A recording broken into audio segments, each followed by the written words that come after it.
Hello there, and welcome to Think of It This Way, Studio 7 Communications podcast about learning. I'm your host, George Saradakis, and I'll give you the quick spiel like I always do at the beginning of every show. What I do is I'm an instructional designer on the lookout for inspiration to make all the e-learning that I design that much more creative and inspiring and engaging for the clients, for all my corporate clients. And rather than just stay within my field to look at what everyone in the industry is saying, I like to go outside the box and have the pleasure of talking to people of all kinds, of all fields, to get totally fresh inspiration for my ideas that I can bring back into the industry, and hopefully at the same time help whoever I'm talking with get ideas for their industry as well, just through an exchange of experiences and professional wisdom. So this week, I am thrilled to death to welcome back to Montreal, and welcome back to the new, resuscitated, resurrected 2.0 version of Montreal Improv, Vance Gillis, Artistic and Education Director. Vance, thank you so much for being here. Thank you for having me. Awesome.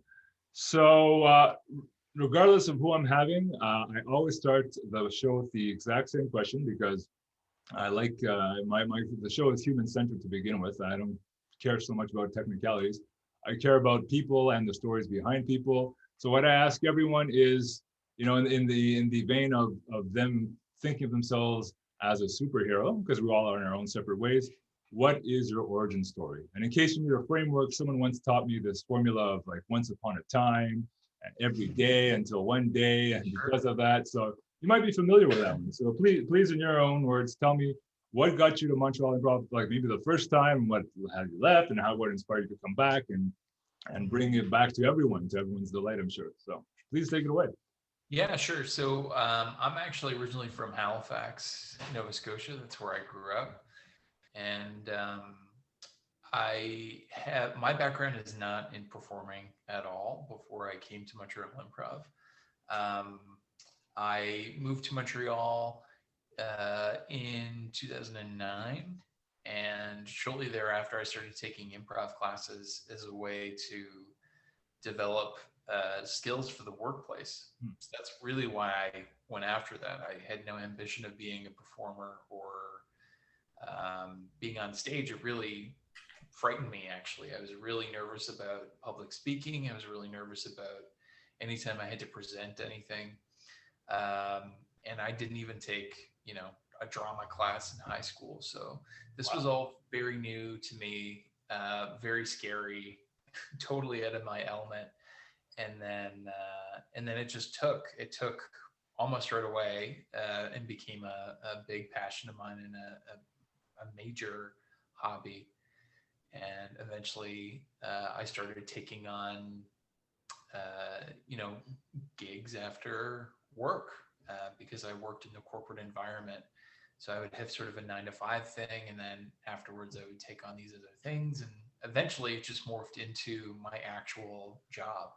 And so about 2.5 years ago, I left Montreal. I took on a job at a theater in Toronto called Bad Dog Theater. And then this past fall, with everything going on with the pandemic, I moved back to Montreal.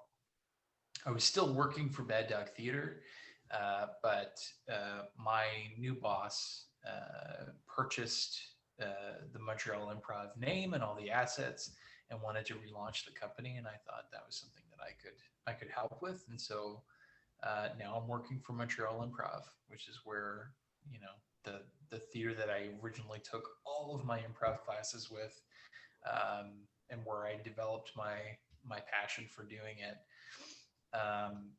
It's interesting that I've kind of come full circle in that way. So anyway, that's my story. That's how I ended up back here in Montreal. It's awesome. And I have to say, in most of my interviews, I'm pretty much a guest and outsider of people's worlds. And say, oh, what's it like to be an event planner? What's it like to be a rabbi, for instance? I certainly have no experience in that. But for those who don't know, I had my first taste of Montreal Improv in 2013 under dire circumstances, heavy workload. Not that I didn't enjoy it, boss, but heavy workload and stuff going on at home. My dad was sick and everything. And I couldn't believe I went in there out of love for Whose Line Is It Anyway? And I couldn't believe the way it just sucked me into another portal. Like whatever you have going on, put it aside because this thing demands so much attention, but gives so much back that you won't believe how in the space of like just walking through the door in a few minutes, your life is like changes the channel to something so delightful and so wonderful to be a part of. And and Vance, you were my back-to-back instructor for level 2 and 3. So I got off to a wicked start, and I'm very grateful you were there at that time. It was like synchronicity for me and what I needed in my life. And all the more reason I'm thrilled to have you back. And I'm like, Vance is back. All right. As they say, take my money. I'm in, so I'm back as well. And I want to go, this is this would be like a multi-step, multi-piece answer to get around to. But I'll ask like the broad question to people that have not experienced. I have an answer, but for those who may not have tried out improv yet, basically, how do they do it? How do you, like we just did in the little promo, how do you learn to be prepared to be unprepared? I mean, it seems such a contradiction, such a paradox. So try to explain the fundamentals of it, and I could share my perspective afterwards. Sure. Yeah. I mean, it's tough. We get emails like that all the time at Montreal Improv and at every job that I've had related to improv, where people are just asking, what is this? Like, how can you, pardon me, what are you getting into? Or what am I getting into? What would I be signing up for? What would be involved? There's lots of different things that improv can mean. I think the general sense of improv is doing exercises, usually on your feet, where you're interacting with people and you are not necessarily prepared for what you're having to do. You're having to come up with things on the spot, which for a lot of folks is tough because they want to say the exact right thing, right? It's not just, it's not even just about creativity. It's about, you always want to say the right thing. And improv is about saying the first thing that comes to your mind without judgment and moving forward. And that can be really tricky. And that's what really hooked me when I started doing improv, was the idea of not having to put too much judgment on what you're doing and going, that was good or that was bad. And how by not stopping to do that kind of reflection, you can actually continue to be creative. You can spend that time building off of whatever your initial ideas were. I think it's good for someone like me, who has maybe a bit of a perfectionist personality type, where it's sort of like, it's got to be all or nothing. And I think improv has been really helpful for me, especially in the workplace, of just going, well, this is imperfect, but that's okay. Let's build off of this. So that's in the broad strokes. It's like, exercises that help you to do that. The exercises are very varied. It's hard to say, oh, this is what improv is, or distill it down. But in general, it's exercises with you and strangers in the classroom, having to be creative together and having to accept each other's ideas and build off of each other's ideas. And that's the general idea, I think, behind improv. Yeah. And what I like to do whenever possible with guests is say, oh yeah, we do that too in my field. And in my field, we call that, the way I can describe it is what we call scaffolding. So it's as if you're building a scaffold from some very basic request that anyone can do to something in more and more complex and more advanced and sophisticated. So again, I was off the improv for a couple of years, but I came back, and one of the first things I've done with Kate, I'll be mentioning Kate a lot, Kate Bradley, the level 1 instructor. We're going around on Zoom, and we'll get around to that later, but we were going around saying hi to each other. So it's like, how can you possibly be nervous about saying hi to each other? So basically, be like, Kate's like, hi, George, and you're supposed to go hi back to Kate, and then pass the hi to the next Right. person. Hi, Robert. And then Robert has to reflect your hi and then pass it along. And hi, Robert. Hi, Mel. And Mel, hi, Robert. Da, da, da, da, da, down the line. So you're like, oh, that wasn't so bad. I can't possibly screw that up. But it's a warm up. It just gets you up the ramp. And and you think, oh, that's so easy. That's to ace, for the perfectionists. But there were screw ups even there. Like, who said that? Oh, I didn't catch it. Now that it's on Zoom, which box was that said that? So, but even at that, there's embracing, the comedy of it, embracing the situation, and just moving on and laughing it off, and turning it into a development, and when eventually when we get the sketches and all that. So it's like someone said when I was watching a podcast I'll get to later, but it's like it's more like mindfulness exercises to warm you up, to get you to break the ice. Because I can tell you, after 3-year layoff plus, I was there. There's a wall of strangers, and I could feel the ice in my heart. And then, Kate comes in, is everybody ready? Let's do some warm-ups. Time for Jiggly Wiggly. I'm like, okay, well, here we go. I know what she's doing. This ice is gonna crack in no time. So, so it's remarkable how, like, the old conditioning just, like, gets you walled up, and then it just takes someone with a chisel of enthusiasm to smash that thing to bits, and within 5 minutes, everyone's like best friends. Yeah. Yeah, it's. I think it's a little bit of deprogramming. Yes. Because I think that there is a lot of pressure, societal pressure to be right all the time and to sort of fit in, and to, and within that, I think it comes from a lot of, like, being guarded. I think definitely in the workplace, in the working environment, people tend to be very guarded because there's a lot of scrutiny, and I think people feel that and sense that. So it's really hard for you to leave work at the end of the day and then just be very open. I like the thought of that, of equating it to sort of mindfulness exercises, because that's really what it is. It's getting you present in the moment. And that can be really difficult, especially when you're spending most of your day not being in the moment. You're thinking about what's coming up or what is past, Exactly. That can definitely be tricky. And in that regard, to build upon all that, it's almost she did a good job. What I didn't notice, I don't remember the first time, but it has been a long while. But she was also reframing, like reinterpreting our physical sensations. So, oh, well, are you nervous? Fantastic. What do you mean fantastic? The first thing goes off in your mind. I'm a nervous wreck. Well, nerves are good. Nerves are a superpower. Your blood is flowing, your mind is racing. You can absorb things that much faster. You should thank your nerves. You should be grateful and be excited. And I'm like, wow, that's a pretty powerful way to say it. It's just like, it's just a matter, if you boil it down psychologically, how nervousness is associated to anxiety or something, and it's just a label. It's like, why don't I take this anxiety level off and replace it with excitement? And now, oh my God, I'm in a fun environment. This is great. I'm in the moment, blah, blah, blah, and you're that much more empowered. Definitely. Yeah. I think nervousness is one of the many emotions that it's very easy for us to go through the day and avoid situations in which we'll feel that. And so I think it's very easy to get into the habit of thinking that being nervous is bad in some way.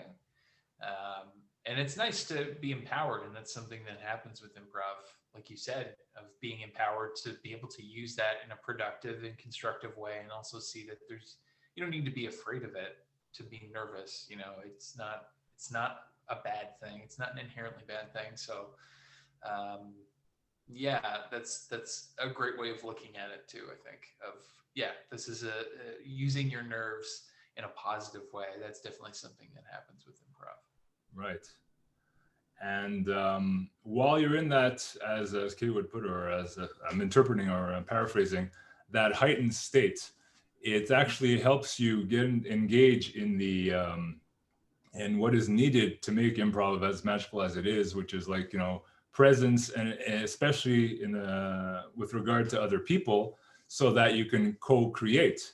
and be in this open-minded space where everything is good. Everyone's creating a safe space for each other, and creating the effect of, the two most iconic words I've ever heard of, or two tiny words that are as iconic as I've ever seen, the yes and. Like, let me take what you're saying, your idea, I'll nurture it, I'll pet it, whatever, and I'll build upon it. And the next, yes, and I'll do this to it, and yes, I'll do that to it. I mean, that's just like a surface scratcher on the yes and. I don't know if there's anything more profound you can tell me about it, but I just know it's like the iconic expression, the base of all improv, right? Mm-hmm. Yeah, of agreement and then building upon it. I think what I really love about yes and is the idea that it's meant to be truly collaborative. Right. So I like I said earlier, I think people put a lot of judgment on the things that come out of their mouth as that comes out of their mouth, or put some judgment on it before they decide to speak. And a lot of times we create a hierarchy of what ideas are worthy and which ones are not worthy. Yeah. So the nice thing about yes and is you have to participate, and your partner has to participate, and you each get 50% of the story. You get 50% of the idea. Whether or not you think that the other person's idea is better or worse than yours, you still are obligated to participate, and you are still obligated to fill in, 50% of the picture, and they're filling in the other 50%. And that's something that really spoke to me when I started doing improv, because coming from the corporate environment, I found that I had, people have narratives in their heads that they repeat over and over, and they apply them to situations and that sort of thing. One narrative that I had in my head was that all ideas were either better or worse than mine. Like, I always sort of thought of things in that way. And so I became a much better collaborator at work after I started doing improv because of that, because I was using those ideas of yes and, of, okay, we're going to do this, and we're both entitled to participate, whether or not our ideas are good, right? We're removing that judgment. It's just, we're going to go back and forth, and I'm going to really try and be open and really hear your idea, really try and hear where you're going and build off of that, as opposed to just saying what it is that I want to say, regardless of what you have said, that type of thing. So huge, that's a huge part of it. Yes and it leads to creativity, but it also leads to better listening, which leads to better collaboration. And that's not about putting a judgment on if your creativity was good or not, whatever good means to each person. Yes and is really important in that, in terms of being able to establish that connection between two people and their ideas, and really hear each other. And you'd be, to those who haven't done improv, you'd be astounded at how, just those two steps alone, the mindfulness and the yes and can create wonders. Like, you're already flying. And you talk a lot about work. And I wanted to answer the question, at least in my mind, in the way from my perspective, how do you learn to be prepared to be unprepared? That is a big part of it. And the way from an instructional standpoint, especially as an instructional designer, we live in a parallel world, in that, like my boss calls it, we don't deal, so we don't focus so much on the content as the container. So we have clients of all kinds. I worked on retail projects, I've worked on software projects, I've worked about projects on diabetes that I integrated different ideas into, and so forth. And at any time, any client can come in and it's like, George, you're going to do a module on this, just like in improv, you would say, oh, Vance, you're going to do a sketch on that. And you'd be like, fine, no problem, because I don't really so much care about, I'm not focused, I'm not preparing for the content itself. I'm making sure that I'm preparing my container. So my container is my set of strategies and my methodology. No matter what the topic is in instructional design, I'm going to create an outline. I'm going to create a design document with some rough ideas that turns into a storyboard where the writing meets visuals and icons. And so anything. And I don't care what you throw at me. That's the way it's going to be. So I imagine that's how you approach. At least that's how I approach improv anyway. Give me whatever. I'm just going to apply the yes and the mindfulness and the and all the other advanced techniques that go on top of all that to get the desired result. Yeah, exactly. Yeah. So speaking of further things that you add on top of those basics, I wanted to address where people would find their inspiration, their ideas, because I could already tell you that I'm sure it's from different locations. I was witness to Christmas to your Bond marathon, your backwards Bond marathon of going through all the movies in reverse chronological order, and your commentary, and I'm sure it was for the fun of it. And I'm sure part of it is like you just stuffing your mental drawer with all these different characters you can pull out and even combine when you're next called upon to do a sketch and everything. So I think it's like improv is one of the few professions where the more like TV you watch, the more stuff you splurge on Netflix or whatever, like the more prepared you're going to be, like the higher up you'll get if you have that capacity to just store all these ideas in the back of your mind somewhere. Yeah, I mean, there's also, there's something to be said as well for tropes. Yeah. So much of the entertainment that we watch is based off of ideas and, a series of mini ideas or mini expectations of who certain characters would be and what type of characters would be in a location and how they would behave and all these things. I think it's definitely useful to have an understanding of that, but also balance that out with, just your actual real life experience. How do you behave? How do you react? How do you feel when something happens? How do the people close to you react? How do they behave, etc.? I think a lot of times people will come in and they'll be nervous doing improv because they think they have to be funny, because they have to create something entirely fictitious, when the reality is a lot of the stuff that ends up being really fun or really funny or really compelling is actually just based off of the truth that right? That's why there's a term that is used all over the place for improv, which is play to the top of your intelligence, which is basically just, what do you expect will actually happen next? What do you think, what experiences do you have? What do you think will happen? And oftentimes people won't gravitate towards that because they want to be funny, right? Or they want it to be fun.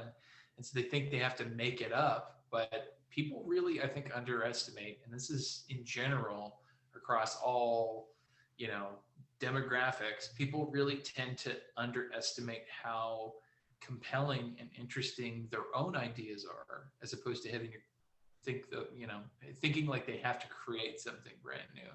Yeah, okay, and copy Hollywood and whatnot. So it's funny you mentioned that, because I was gonna, I on the other hand, I just can't bring myself to sit and watch series. Like I never watched Game of Thrones or whatever. The only thing I can sit down and watch is Whose Line Is It Anyway? That's it, bar none. Or some my geeky personal development stuff that I'll get around to later. But when I was called upon, when I'm on the stage, my mind defaults to my specialty, if you will. I've been complimented on it anyway, if you want to call it a specialty, but it was like just turning mundane little things from everyday life. Is exactly like you were saying. You took the words out of my mouth into comedy and just adding descriptions and elaborating on like the dumbest things. So I'd say something like,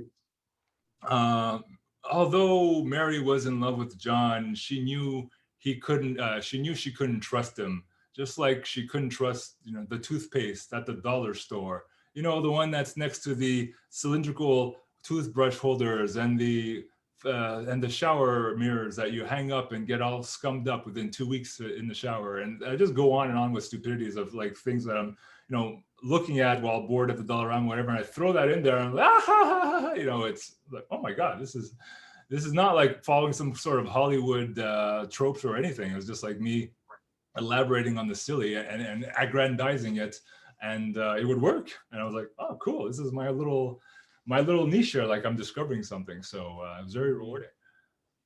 Yeah, I mean, uh, I think it's all about telling stories. I think that's Yeah. really what improv comes down to, is telling stories. And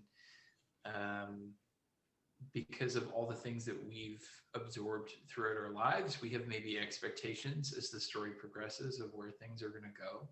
And that's really what makes it compelling and exciting, is if it feels true, and if we subvert expectations of what's going to happen at a, at an opportune time. And that's really what improv helps with us, is to make up the stories as we go along, right? Without necessarily knowing how's this going to end. It's just going moment to moment and choosing either to, okay, let me just play up what I believe, what my impulses are telling me is the next step, and then eventually, subverting what you think the audience's expectation would be and what your expectation would be, in surprising and funny ways. Yeah. And that's really all it is. It's just telling stories, but also, like I had mentioned earlier, I think it's a little bit of deprogramming too. Oh, yeah. That was next in my notes, actually. I think it has crossed over from a hobby into my personal life. And I had a very timely anecdote, actually, that it was practically gift wrapped to me, if I want to look at it that way. I had on Sunday, while I had 200 other things that my ambitious self wanted to get done, even on a Sunday, I got a flat tire, on the West Island as I was visiting my mom, and I could feel the effect of the yes and cross into my philosophy, the way I was treating that. Because a couple of years back, before all this, I'd be like, oh my God, why is this happening to me? Panic and whatever. And I'm like, all right, let's play with this. I have a flat tire. Yes, and let me check the Costco app. Oh my God, yeah, I can get a tire appointment to have this fixed in at 3:00. And I'm like, okay, well, I can't ride with CAA because there's a whole COVID thing and it's a mess to try to coordinate people. And yes, but I'm near enough to my mom's place to just go there very slowly and grab a summer tire where I keep my tires and stick it on. And I'm like, yeah, but I'm recovering from an arm injury. Yes, but or yes, and CA could do the tire replacement for you. So I get there, I'll chill, and it's like, oh yeah, I think they repaired the tires for free. It happened before. Not only did they not repair the tire for free because it was out of warranty, they told me that the other tires were just about finished anyway, and that I needed a whole new set, and they would run me on special for $565. And I could be like, oh my God, freak out, or like, yes, and I'm getting a great deal. I have a brand new set of tires. I'm going to be safe on the road, and I have a great anecdote to tell for this podcast. So all that to say, it's very empowering. So I don't know if they're like you already mentioned how it is. You did this to begin with for work and for whatever. So I'm sure there are similar tales you can say that how it affected you off the stage. Yeah, I mean, in a similar way to you, just sort of accepting situations. I think maybe I grew up as someone who, like you'd mentioned, like would panic in a situation where something bad happened and go like, oh no, this means other things. Where it's like, no, it doesn't. Things don't have to mean other things, right? Especially when it's negative. Something negative happens, we don't have to go, well, therefore this is now going to happen. I think it's also really important to just sort of be in the moment. And when I was in the corporate environment and working at my job, I found it very helpful to just be like, okay, I'm just going to keep going. Mm-hmm. I have a failure or a setback, I'm just going to keep going, as opposed to stopping to go, okay, well, I really screwed that up, or I made a mistake, or I said the wrong thing, or I did the wrong thing. And I found that really easy to fall into, and improv really helped me to sort of go, okay, well, I'm going to move on now. Right. So it didn't work. Next, let's build off of this, or let's create something new. Or, let me ask someone for help, because that's something else that I became much more comfortable with that I hadn't been before, which is asking people for help and looking to collaborate with people. Because because my concern was always, well, if I ask someone for help, what if I don't like their ideas, or what if I don't like the help that they provide? It's like, well, that's not the point. The point is not to have control over every single thing, So, I mean, it helped me in so many ways, but especially that of just being able to be in the moment and accept what is happening, and then just move on to the next thing. Beautiful. Yeah, and it's good that you mentioned that. I wanted to segue more into the professional part that I just, we just advertised in the teaser there. One thing I talk about in terms of professional advantage, not everyone is ready to jump into more of a performing art and put themselves out there. I was asking some people to come on the show with their professions, and one person quickly told me, oh, thank you for the invite, but I loathe the camera. I'm like, okay, I can totally respect that. You're doing well in your own right, I'm sure, in other parts of your life, whatever. But man, I at least know that I feel that at least for people that want to express and discover themselves, whatever, this is great, and it will get you ahead. And it's not just me thinking that. The podcast that I was referring to, I was minding my own business, so to speak, and in my field there was a webinar series called Learning 2020 of all sorts of like, oh, what is the future of e-learning and and how redefining learning and how do you learn in the pandemic, and one of the speakers of this 15 session jamboree was Kelly Leonard, Executive Director in Learning and Applied Improvisation of Second City. And he pulls out the whole corporate advantage.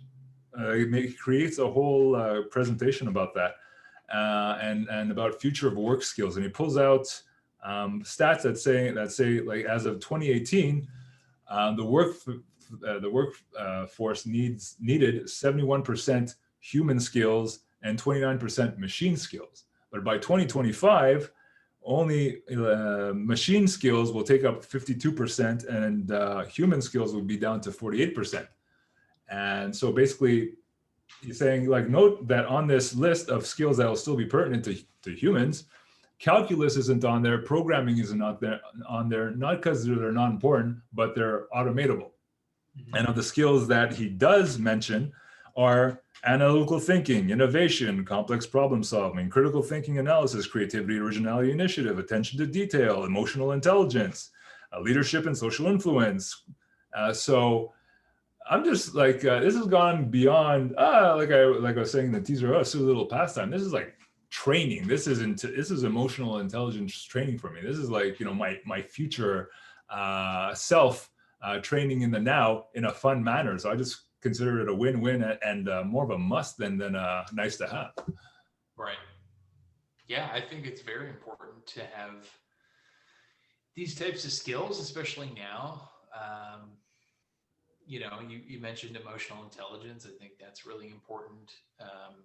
Also, I think a big part of what you get out of improv is empathy. Mm-hmm. And you get to practice empathy in a very mindful way. Yeah.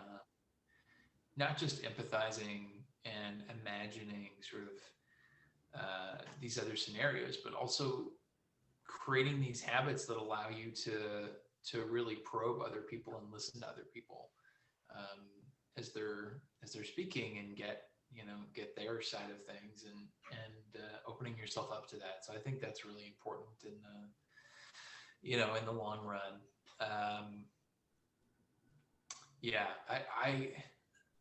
I remember having e-learning modules at a previous job, and we had thousands of employees that had to go through and complete this training, and there was this overriding sense of people not wanting to do it. Yes. This was years ago, so e-learning hadn't even been around for all that long, but there was a big sense of people going like, well, I'm not going to get the same thing out of this that I'm going to get out of an in-person training, which wasn't true. But it was just so interesting, in hindsight, thinking back, like that was really widespread, that attitude of, I don't want to learn. It's not even, it's like they actively felt as a group, there's group mind sort of became, well, I'm not going to learn. So I don't want to learn, which is really interesting because that I find has changed quite a bit. People are much more open and much more receptive to the idea of e-learning now. And I am willing to bet it's way more effective, even though it was effective back then. This was, over a decade ago, but I'm willing to bet it's way more effective now because people have sort of gotten on board to the idea of, yes, okay, I'm going to do this and I'm going to learn things. But I just remember and think about it quite a bit. Think about people being in this mindset of like, this is not going to work, and I hope it doesn't work. Such a strong attitude of, I hope this doesn't work, and I don't want this to happen. Those people could have used improv and the philosophy of like, yes, I'm just going to try it and we're going to see what happens. Because that attitude was definitely missing back then.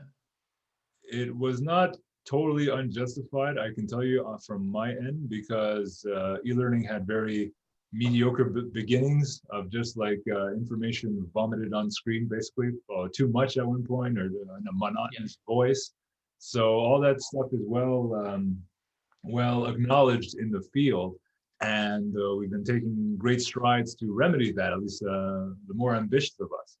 And one of the more successful and fun e-learnings that I did is back to the one about diabetes, where it turned into a story about someone who gets it and goes through all the stages of emotions, and then has a mentor who's already gone through it and helps him get through it himself. And then you're learning things along the way.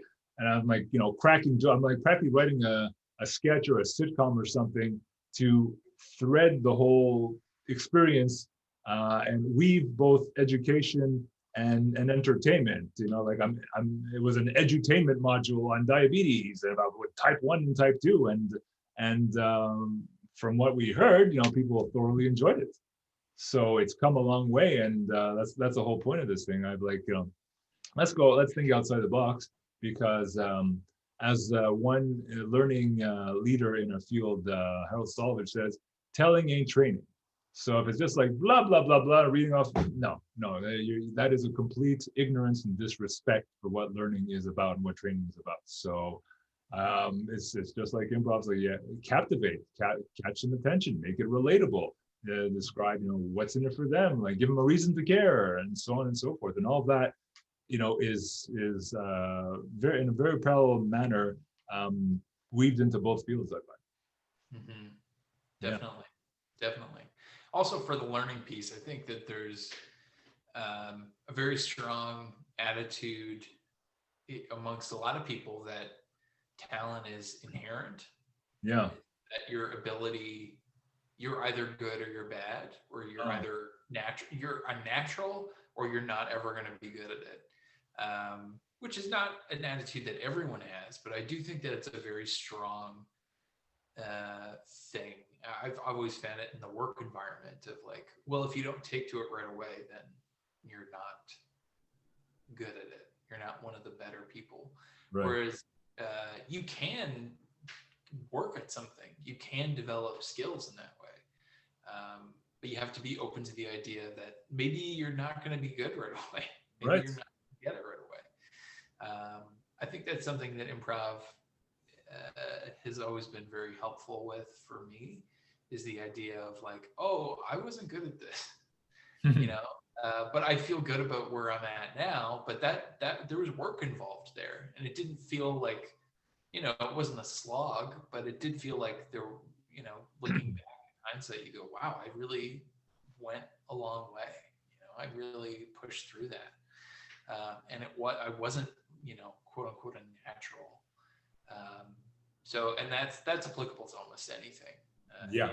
Endeavor, any type of work. You don't have to be a natural in anything. You can actually start off and struggle at first and push through, and I like thinking of, there's a Paul Simon quote of,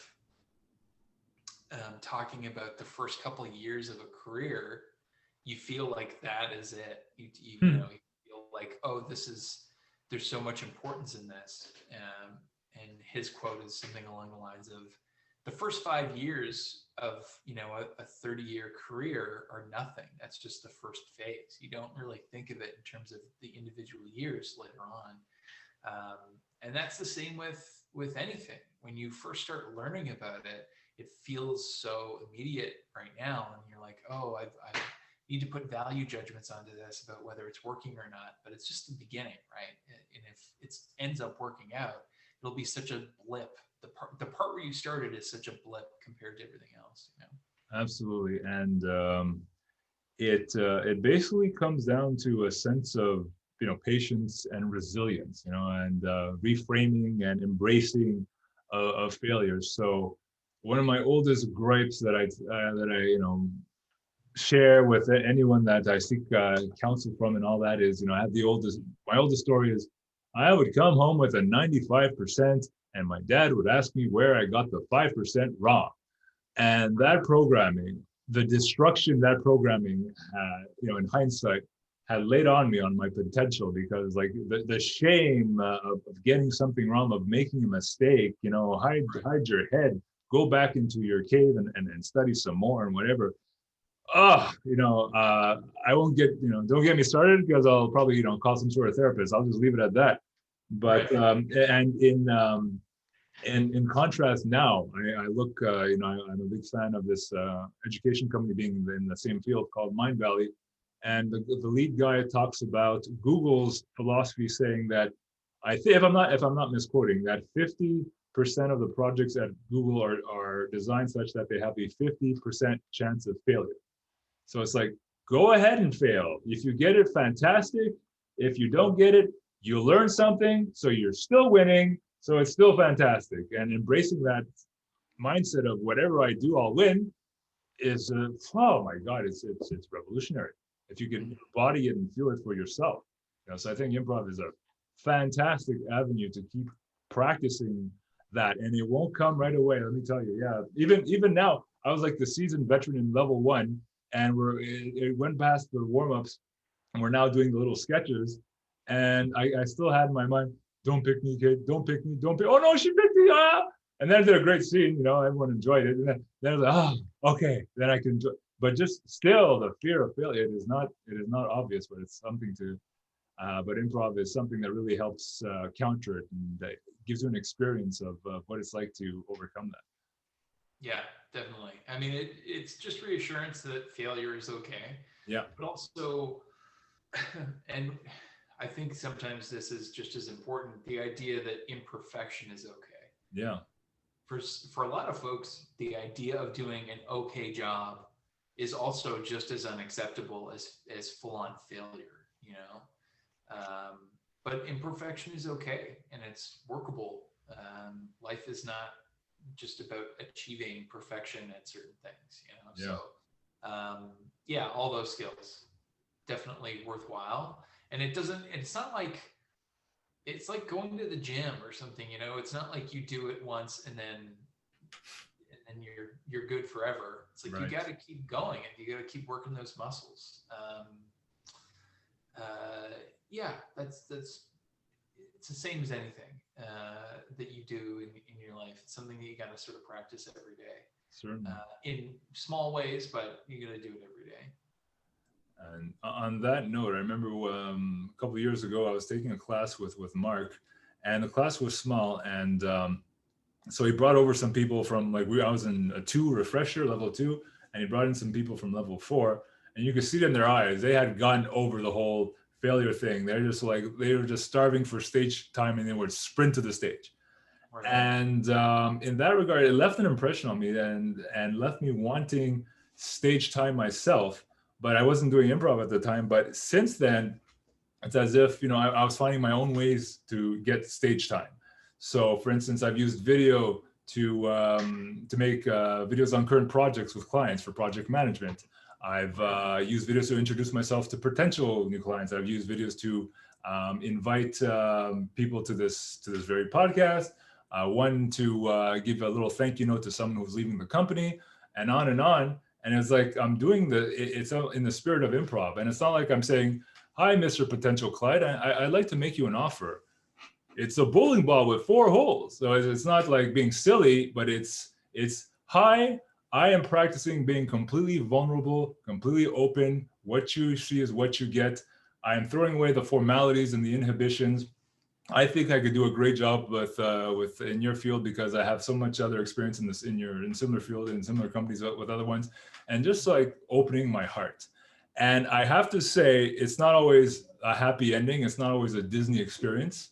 I've come to experience the feedback that not everyone is where you're at. You're not going to get the magical lovey-dovey reciprocation that you were hoping for, and you learn something along the way. So a lot of it can be disappointing, both in a professional level. That didn't work. In a personal level, I thought I'd get something back, and but still, that is feedback for you to grow on. You learn to adjust. You learn to adjust your expectations.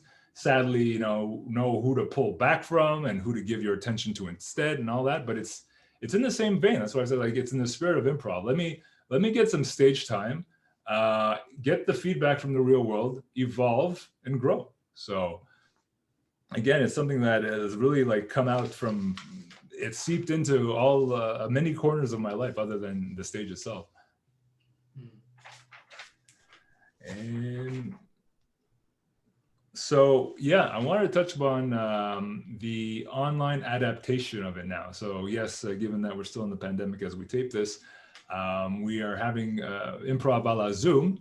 How did you guys take a while to prep this, to test it out, like to beta test it, or did everyone in improv around the world come together for global beta tests? And yeah, how'd you go about it? Are you pleased with the results? Are you still learning? What challenges do you see, and so forth? Mm-hmm. I mean, we're definitely still learning. We being everybody who does improv and facilitates improv, we're all still learning. I worked for Bad Dog Theater at that time. And obviously it was a shock that we were going to have to move online. Yeah. Back in the early days of things being shut down in Ontario, we thought we'd be back quickly. That's what everybody kind of thought, right? Yeah, no kidding. Like, well, we'll be sort of quarantining and self-isolating for about a month, and then things should be back by the end of April. And then it became very clear that that was not going to be the case. I'm the type of person to, just in case, let's do this, let's try this. Okay. So the just in case was, let's work on creating it, creating online classes. And they didn't really exist before. Improv had never really been done online. And out of necessity, people started really working at it, which was exciting because it was something new that everybody was trying to sort of figure out. I think most improv theaters are very comfortable with collaborating and sharing ideas with each other, and that's what people did. They shared ideas about this works, this doesn't work. For my part, I started running little improv sessions for people that I knew and that I trusted and that I just wanted to see. So I was putting people on Zoom and trying out the exercises and things.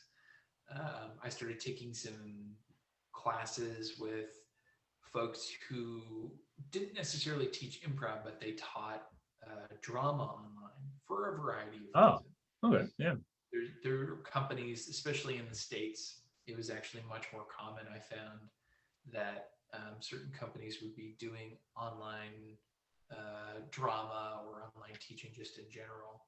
And so I took some classes through there and sort of developed what our curriculum would look like using this. So that meant basically keeping a lot of stuff that could be translated into the online experience and jettisoning whatever didn't fit anymore. So that was a very intense, quick process. I think it was good for me to have something to work on around that time because it's a very tense time for everybody, right? Everybody was having a really hard time understanding what was happening and that sort of thing.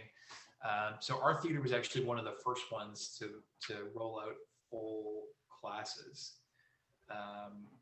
that were online. And so, we had a lot of people that felt like they didn't want to go online because it's such an immediate type of practice, right? And it feels different doing it in person. However, the skills and the joy of doing it, that's all still there, Mhm. and working on those skills. Um, so it took a little while, but we ended up getting quite a few students coming through, and doing these classes. I think the big challenge has been the technical side. Yeah. The people are not set up to do Zoom things, and that's unfortunate in terms of accessibility, because there's some people who don't have a high-speed internet connection, or their computer's not great, or their camera's not great, or their microphone's not great.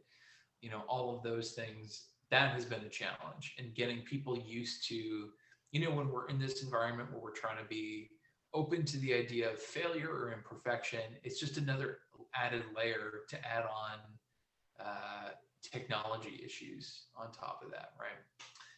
However, the big positive has been also accessibility, because we're now able to reach people that maybe couldn't physically come to the improv space, or maybe they have access needs that prevent them from doing the things that we would normally do if we're standing and we're in person in an improv class. So it's been both a positive and a negative. I think that I hate saying going back to normal, but when we're in maybe a post-COVID world, I think that you will see online improv continue, because there's such a great benefit to it, and it's so accessible, and it's just so available. I think that will continue even after we're back in person and doing these things in person again. Well, it certainly is a most convenient medium. So yeah, and it's a testament to the innovation that can come about with any challenge. So yeah, not having to put in the extra hour and a half getting to the theater and back, comfort of my own home, why not? And yeah, and I was very impressed. Well, one class so far, but the way things are managed, the way you were trying to get to recreate the same effects. Okay, let's turn everyone's cameras off so we can focus on the two performers and so forth. And it'd be great to hear more laughter, whatever. But right now the tech gets a little wonky. But I'm like, by and large, this is a pretty good trade-off. And if nothing else, I'd like to borrow some of these techniques for our own Zoom calls and stuff. I think or our own e-learning. So I already have inspirations just to bring back to my job. That's great. Yeah, that's great. Before I'll close off on more going back to the more human side, but I forgot to also mention I already see on the revamped site there's a hire us tab. So and I was curious to know whether you were part of initiatives in the past to go and go into corporations and teach them stuff, and how successful that was, how receptive people were to that, and so forth. Yeah, definitely. So I used to do, we call those corporate gigs, but it's not really a corporate booking. It's not just corporate. It can also be private bookings and things like that. Those are usually either performances or workshops. Okay. I'd say workshops are actually more common, but both are things that are very normal in the world of improv. And so working for private companies and that sort of thing, I've done a bunch of those. I've done the workshops, I've done shows. I used to be the corporate director at Bad Dog Theater in Toronto, and so I was the one that would book a lot of these. I would say, for the most part, clients would come to us and would say, I don't really know what I want. I've heard that improv is interesting. I've heard that improv is something that we may benefit from booking you to do, but I don't really fully understand what it is. But I just trust you, and so we're just going to bring you in. And so we've had a lot of gigs where we come in and folks don't necessarily know what they're about to experience, which is fine. You know, like we talked about off the top, it's really hard to describe improv and say this is what it is, especially if you yourself have not done it and you have to explain to your employees or to a bunch of people at the company, hey, this is what you're in for this afternoon. So I think that there's a ton of value in it. For all the reasons that we've talked about in terms of identifying, you know, imperfection and really listening to people and fostering good collaboration and that sort of thing. I think there's so much value in it. I've never left a corporate event that where the client wasn't really enthusiastic about the experience that they had. I just think that it would be even more prevalent if people knew what it was, because improv always seems to be a surprise. Even now, you know, it's been years of me doing these events, and almost every single time it's a surprise. Even when we've worked with a certain company before, there's always new employees who are like, I don't know what this is. I've never experienced this. Oh, really? So I think that, you know, maybe in 5 to 10 years, you'll have a lot more familiarity with it in the corporate environment. And as it stands right now, it's extremely worthwhile to have, you know, a workshop or performance in the workplace, in, you know, in whatever scenario. But it's not as talked about, you know, it's not as talked about because I think that there's still a lot of confusion about what improv is. On that note, I'm wondering if this, you know, if our current pandemic situation will ultimately, you know, benefit the movement, if you will, because I go back to Kate and her riling us up for the first class, and she said, I have some notes here, who came to have fun? And like all raising our hands, yeah, of course, yeah. And then you go, who came to tackle anxiety? Yeah, of course, you know. And she goes, who came to see people? And I'm like, wow, have we reached that far that we know we have to go out of our way and we're starving just to see people? I think it's something that we've taken for granted for so long. But maybe it's a good thing that what we used to take for granted is now a cherished thing we go out of our way for, because it brings about an increased appreciation for each other. And maybe that will ultimately, you know, benefit the world of improv. And what do you think? Yeah, definitely. I think people are just looking for a safe, comfortable way to connect with other people, and this is definitely a way to do that. I think people are going to be very hungry to see other people in person once they feel that it's safe to do so. But yeah, I think that, like I said, I think online improv is going to be around for a very long time. Yeah. But as it stands right now, I think a lot of the reason why people start doing it is because they've either had experiences with improv before and they're looking just to replicate that, or they're trying to work on skills, and they also, you know, want to see people on a regular basis, because it can be so easy to get stuck, especially if you're working from home and then you're self-isolating. And here, you know, in Quebec, we have a curfew at 8 p.m. So past 8 p.m. So people are really stuck at home. So if it's nice to have sort of people that are not necessarily even checking in on you, it's just you're going to see them every week and you're going to have that stability and you're going to learn things with those people and you're going to have camaraderie. I think that's what people are really missing right now is camaraderie. And that's definitely something that improv fosters. Absolutely. And yeah, I think it talks to our deepest needs. Like, we're conditioned to chase the money, and of course the money is very important to all of us. But I'm sure it goes beyond my field. But you know, there's the popular model of Maslow's hierarchy of needs, and the money and all that. You know, despite all the glamour that's associated with the prestige, that's somewhere around level 2, like the second from the bottom of the pyramid after physiological needs for, like, you know, safety and so forth. And at the very top, depending on what version of the model, you have level 5, which is self-actualization, the desire to become the most one can be.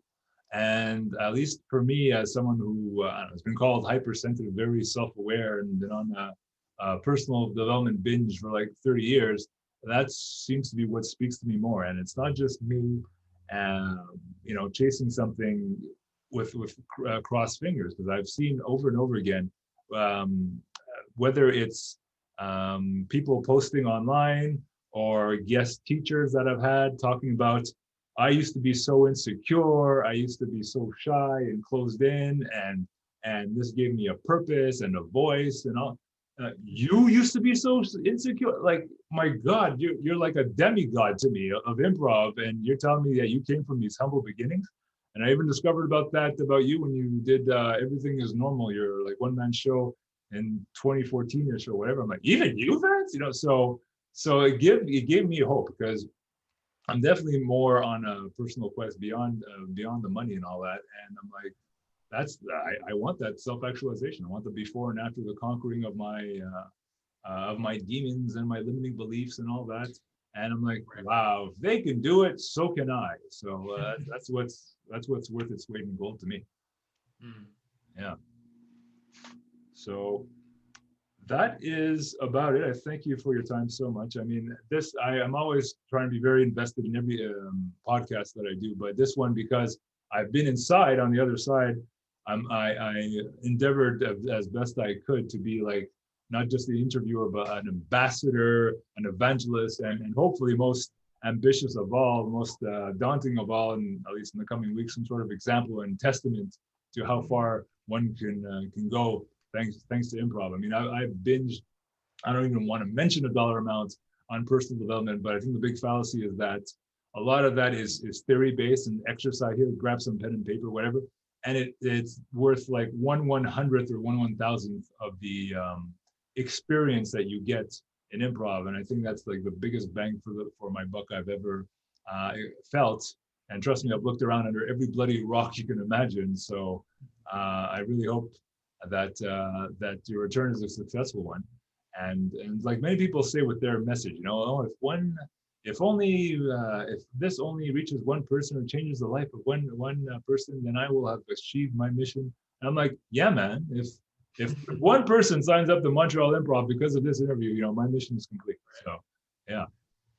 Yeah, and I mean, we have lots of different types of programs for beginners and people who have experience, and pros and all sorts of things on our website at montrealimprov.com. And there's also there's lots of improv out there, even beyond us. So I highly recommend giving improv a try. Something that we do is we have what's called a trial class. So that's for people who aren't looking to sign up for a full-fledged class, and we run about 3 of those a month. And it's only 60 minutes, and you don't have to commit to anything, and it's pay what you decide. So the ticket price varies. It includes, there's $0 tickets. It's literally just whatever you want to pay for this ticket, you can. So that's on our website as well, and that's at montrealimprov.com. Awesome.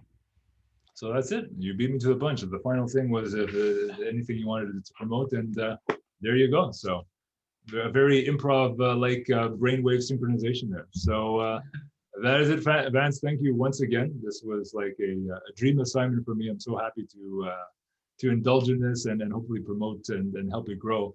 And yeah, I'm really excited to be back and to have you back.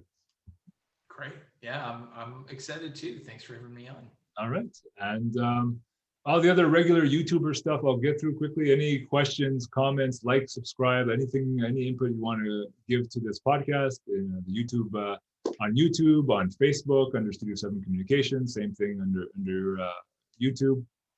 Go ahead, we're open for all ideas. I am, and yeah, and the mic is always open to anyone else who wants to come in front and share their profession as well, because I'm always looking for gold under any new frontier that I can visit. So come one, come all, and we'll have a fun conversation like we just had with Vance. So that's it for now. Thank you for watching. Until next time, Vance, again, thanks for being here. Thank you. All right, take care, folks. Until next time.